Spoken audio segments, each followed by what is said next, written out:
बहन मैं आपकी मत माने आ गया। भैया की आवाज। अरे भैया आप कब आए? मैं तो अभी आया हूँ, लेकिन वो बहन के चिल्लाने की आवाज आ रही थी।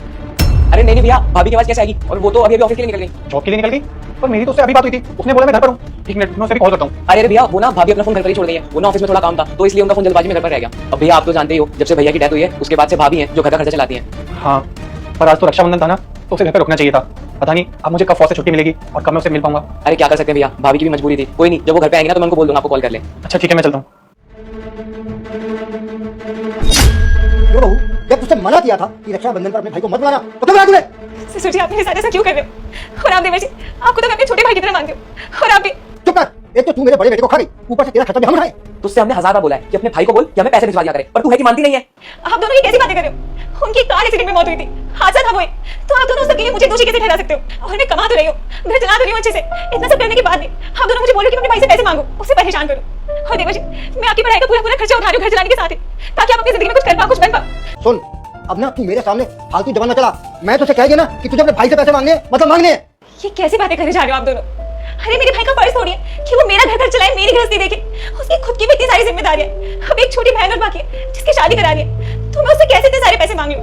और ऊपर से आप दोनों के कहने पे मैंने पिछले हफ्ते उससे 1 लाख रुपए मांगे थे। उसने बिना कुछ सोचे समझे आप लोगों को दे दिए, मुझसे कुछ पूछा भी नहीं कि बहन किस लिए जरूरत है। उसके बावजूद भी आप दोनों बस पैसों की मांग करे जा रहे हो। एक बार ना बस मेरे भाई से मेरी बात होने दो, उसके बाद मैं उसको सारा सच बता दूंगी। अच्छा, अरे अपने भाई को तू तब बताएगी ना जब तुझे हम फोन करने देंगे। जब तेरे पास फोन ही नहीं होगा तो अपने भाई को तू कैसे बताएगी, ये बता। स्टेन कौन आ गया? देख बेटा, अगर आप भी अपने मम्मी पापा से सच्चा प्यार करते हो तो इस वीडियो को लाइक करके चैनल को सब्सक्राइब कर दो और कमेंट में आई लव मम्मी पापा लिखना नहीं भूलना। अरे बेटा, तुम तो बॉर्डर जाने के लिए निकले थे, गए नहीं अभी तक? बॉर्डर में तो मैं बाद में जाऊंगा। पहले आप मुझे ये बताओ, जब मेरी बहन घर पर थी तो आपने मुझे झूठ क्यों बोला कि वो जॉब पर गई है? अरे भैया वो ना जॉब पर ही गई थी भाभी, वो ना छुट्टी हो गई तो जल्दी आ गए। हम आपको कॉल करके बताने वाले थे।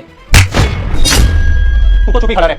और अंकल जी, आप बड़े हैं और मैं आपकी इज्जत करता हूँ। इसका मतलब ये नहीं कि आप कुछ भी बोलेंगे। और आप इससे आगे मुझे कोई भी सफाई दें, मैं आपको ये बता देता हूँ कि अभी जब मैं थोड़ी देर पहले आया था ना, तो मैंने सब कुछ शीशे में देख लिया था। अरे आप तो बदतमीज थे ही, और अपने बेटे को भी बदतमीज बना रहे हो। अरे क्या सीख दे रहे हो आप इसे इस उम्र में? खैर, मैं आपको क्या ही समझाऊं।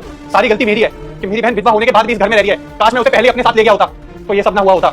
वादा करता हूँ आज के बाद ऐसी गलती कभी नहीं होगी। नहीं, मैं आपको माफ नहीं कर सकता, क्योंकि अगर आज मैंने आपको माफ कर दिया ना तो आप यही सब हरकत मेरी बहन के साथ दोबारा करोगे, और वो बेचारी लड़की हमारे मुझे कुछ भी नहीं बताएगी। चुपचाप नीचे चले जाओ, क्योंकि अगर पुलिस ऊपर आ गई ना तो आप दोनों सोच भी नहीं सकते कि आपके साथ क्या होगा।